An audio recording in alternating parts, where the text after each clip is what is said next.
Hello दोस्तों, मैं Vijay Shukla CYS के यूट्यूब चैनल में आपका हार्दिक स्वागत है। आज हम लोग बात करेंगे गर्भाशय प्रत्यारोपण के बारे में। गर्भाशय प्रत्यारोपण लीवर किडनी के प्रत्यारोपण के समान ही एक प्रत्यारोपण प्रक्रिया है और ये चर्चा में इसलिए रहा क्योंकि यूनाइटेड किंगडम ने हाल ही में अपना सफल पहला गर्भाशय प्रत्यारोपण किया है। और भारत में आप बात करें तो भारत का जो मेडिकल टूरिज्म है वो बहुत तेजी से बढ़ रहा है। तो ऐसे में अगर हम गर्भाशय प्रत्यारोपण में सफलता हासिल कर लेते हैं, जैसा कि हमने 2018 में ये प्रत्यारोपण किया था और भारत में लगभग 15 से 17 हजार रुपये इसकी कॉस्टिंग आती है। तो भारत के वैज्ञानिकों का ये उद्देश्य है कि इसे सस्ता से सस्ता किया जाए, कि जिससे वो महिलाएं जो गर्भ धारण नहीं कर सकती उनके लिए ये एक प्रकार से सस्ता रहेगा और उनका जो अ, सपना है वो पूरा हो सकता है। तो ये एक प्रकार से सफल हो सकता है और भारत पहले ही 2018 में इसमें सफलता हासिल कर चुका है। उसके साथ तुर्की, स्वीडन और अमेरिका जैसे देशों ने भी इसमें सफलता हासिल कर रखी है। तो 5 देश हैं जहाँ पे ये गर्भाशय प्रत्यारोपण सफल हो रहा हो माने हो चुका है। अब देखिए, भारत की इकोनॉमिक बात करें मेडिकल टूरिज्म की, तो लगभग ये है कि 2715 कुछ US डॉलर जो है वो 2022 में इसका मेडिकल टूरिज्म रहा। Million sorry 2715 million US dollar medical tourism रहा और 2032 तक लगभग 42,000 मिलियन US डॉलर होने की संभावना है। तो ऐसे में इसकी इम्पोर्टेंस बढ़ जाती है। तो जब हम लीवर किडनी और अन्य प्रत्यारोपण कर रहे हैं तो ऐसे में अगर ये प्रत्यारोपण भी होता है तो इससे काफ़ी लाभ होगा। ठीक है, इससे एक प्रकार से महिलाओं की जो एक उम्मीद है वो भी, और उसकी महिलाओं के लिए आशा की किरण होगी जिनमें प्रजनन संबंधी चुनौतियां जूझ रही महिलाएं हैं। फिर इसका लक्ष्य क्या है? प्रत्यारोपण सर्जरी की लागत को और कम करना, जिससे कि जो भारत वर्तमान में ग्लोबल साउथ जैसे देशों का प्रतिनिधित्व कर रहा है, तो ऐसे में जो कम विकसित देश हैं या आर्थिक रूप से कमजोर हैं वहाँ की महिलाओं के लिए भी ये उपयोगी हो सके। साथ ही अंग प्रत्यारोपण तथा अंगदान संबंधी नैतिक चिंताओं को दूर करते हुए बायो इंजीनियर कृत्रिम क्या होता है कि जो जीन के आपके जीन को लेके और उन जीन से अंगों का निर्माण करना, इसमें टोटी पोटेंट और फ्लूरी पोटेंट तकनीक का उपयोग करके जीन से अन्य अंगों का निर्माण करना, ये बायो इंजीनियर कृत्रिम गर्भाशय, इससे गर्भाशय भी बनाया जा सकता है। तो आपके जीन का उपयोग करके, अगर आपका जीन होगा तो वो बॉडी उसका विरोध नहीं करेगी, बॉडी उसे अस्वीकार नहीं करेगी। तो इस ये फायदेमंद हो सकता है। तो जो और समस्याएं हैं गर्भाशय ट्रांसप्लांटेशन या किडनी ट्रांसप्लांटेशन से संबंधित, कि बॉडी ही एक्सेप्ट नहीं करती है दूसरे के शरीर का जो है किडनी, लीवर या गर्भाशय को।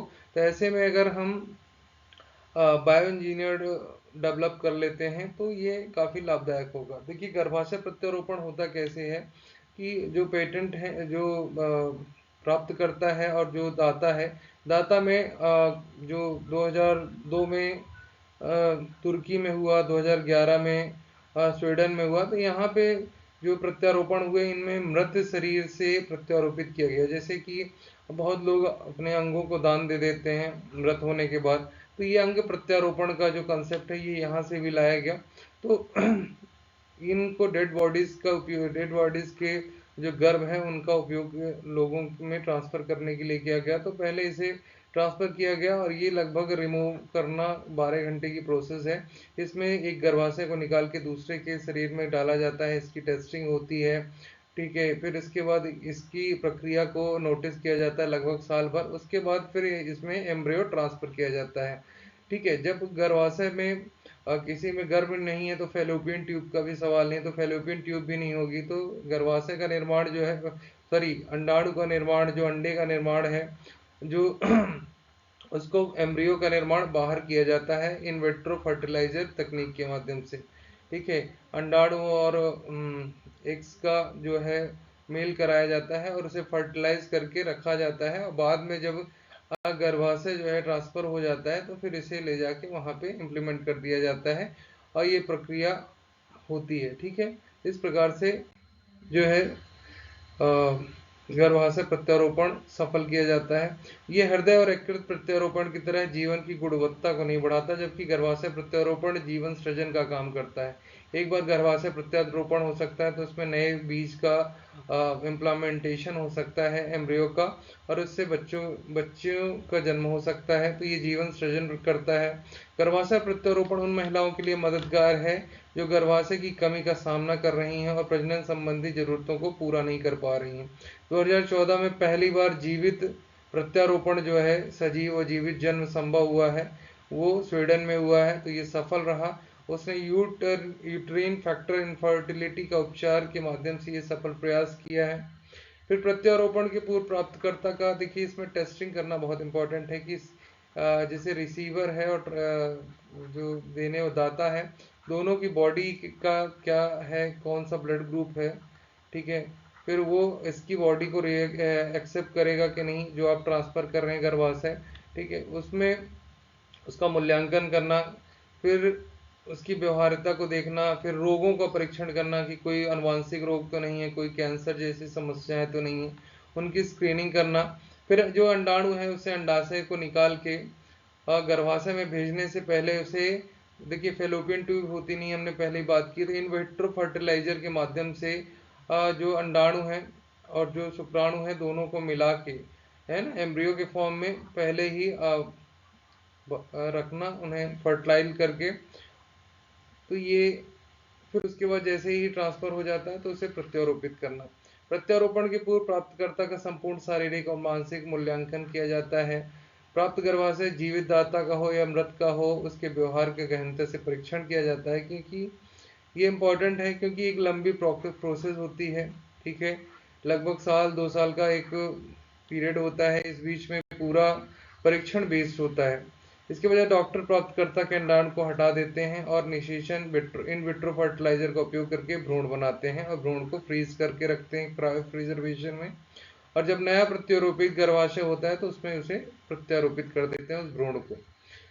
फिर लेप्रोस्कोपी की सहायता से अगर ये प्रत्यारोपण करते हैं तो ये काफ़ी इजी हो जाता है, क्योंकि भारत में लेप्रोस्कोपी जो है काफ़ी सफल रही है, रोबोट की सहायता से करते हैं।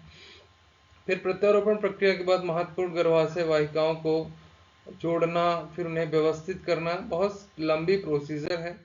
फिर इसकी सफलता 3 चरणों पर निर्भर करती है। पहले 3 माह में इसका निरूपण देखा जाता है कि गर्भाशय सही तरीके से काम करने रहा है कि नहीं। इस 6 महीने तक इसकी कार्य प्रणालियों का अवलोकन किया जाता है। फिर उसके बाद इसके इन विट्रो फर्टिलाइजर जो एग्स हैं फर्टाइल, उन्हें इनमें प्रत्यारोपित किया जाता है। और अंतिम चरण में ये भी देखा जाता है कि जो बॉडी है वो इसे स्वीकृत कर रही है कि नहीं, उसे एक्सेप्ट कर रही है कि नहीं, गर्भपात होने का कोई खतरा तो नहीं है। जन्म के समय बच्चों में वजन में कमी, जन्म से पहले संभव, जैसे कुछ बच्चे 7 महीने में पैदा हो सकते हैं, 4 महीने में, 5 महीने, तो इस प्रकार की जो समस्याएं हैं ये जैसे जोखिमों का बार बार जांच होती है। अस्वीकृत को रोकने के लिए जो दवाइयाँ दी जाती हैं, इम्यूनो पेशेंट दवाइयाँ जो दी जाती हैं, उनके दुष्प्रभाव भी बॉडी में हो सकते हैं।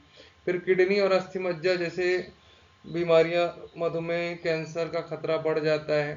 तो इन चिंताओं के चलते जो है इस पे अभी काफ़ी रिसर्च होना बाकी है। फिर देखिए बायो इंजीनियर्ड गर्भाशय पे काम चल रहा है। ये वो गर्भाशय जिसमें आपकी स्टेम कोशिकाओं के माध्यम से आपके शरीर के जो यंग हैं वो बनाए जा सकते हैं। हमने बात की थी टोटीपोटेंट स्टेम सेल और फ्लोरीपोटेंट टोरीपोटेंट स्टेम सेल, ये 2 प्रक्रियाएं होती हैं। एक में क्या होता है, पर्टिकुलर जैसे आपको जिस अंग को बनाना है वो स्टेम कोशिकाओं से उसी अंग का निर्माण होता है। और एक टोटीपोटेंट वो होती हैं जिनके माध्यम से आप शरीर के किसी भी अंग का निर्माण कर सकते हैं, ठीक है। तो टोटीपोटेंट और फ्लोरीपोटेंट जो है 2 प्रक्रियाएं हैं स्टेम कोशिकाओं के द्वारा। तो इन्हीं को बायो इंजीनियर्ड के माध्यम से एक गर्भाशय का निर्माण भी किया जा सकता है। अगर ये गर्भाशय आपके स्टेम कोशिकाओं से बना होगा तो इसे ये शरीर जो है इसका विरोध नहीं करेगा, इसे अस्वीकृत नहीं करेगा। और जो ये समस्याएं हैं, ठीक है, कि प्री मेच्योर बेबी का होना या और भी जो समस्याएं अगर झेलनी पड़ेगी तो वो सब समस्याएं इसमें नहीं फेस करनी पड़ेगी। ठीक है, उनको लैब में बनाया जाएगा स्टेम कोशिकाओं के माध्यम से और फिर उन्हें बॉडी में इम्प्लीमेंट कर दिया जाएगा जिसके शरीर का जो रहेगा। तो और एक और चीज़ है, स्टेम कोशिकाओं को आप आजीवन रख सकते हैं प्रिजर्व करके लो टेम्परेचर पे। तो बहुत सारी जगहों पे ये होता है कि जैसे बच्चे का जन्म होता है तो जो उसकी स्टेम कोशिकाएं होती हैं उनको पहले ही रख लिया जाता है कि भविष्य में अगर कोई अंग खराब होता है तो स्टेम कोशिकाओं के माध्यम से बनाया जा सकता है। इसका जो प्रारंभिक अनुप्रयोग है वो आशाजनक संकेत देता है, क्योंकि इसे चूहों पर भी टेस्टिंग की जा रही है और कृत्रिम गर्भाशय जीवित प्रदाता की आवश्यकता को समाप्त कर सकता है, नैतिक चिंताओं को दूर कर सकता है। अगर बायो इंजीनियर्ड गर्भाशय बना लिया जाता है तो इससे काफी लाभ हो सकते हैं। कृत्रिम गर्भाशय देखिए, वर्तमान में जो एलजीबीटी सदस्य हैं, एलजीबीटी लेस्बियन, गे, बाइसेक्सुअल, ट्रांसजेंडर केयर, तो जब भारत में 2018 से ये लीगल हो गया है तो ऐसे में क्या है कि इनके लिए भी ये लाभदायक हो सकता है, इनको भी जैसे मातृत्व सुख प्राप्त हो सकता है। लेकिन अभी भी इनमें कमियां हैं कि मान लीजिए अगर ट्रांस महिला है और उसके शरीर में पुरुष है तो उसके शरीर में बच्चे पैदा नहीं हो सकते, क्योंकि उसमें और भी जो क्रिटिकल प्रक्रियाएं हैं उनको पहले सुधारना पड़ेगा। इसके अलावा विकासशील भ्रूण का सहारा देने के लिए लगातार रक्त का प्रवाह सुनिश्चित करना, तो ये बहुत सारी चीजें हैं।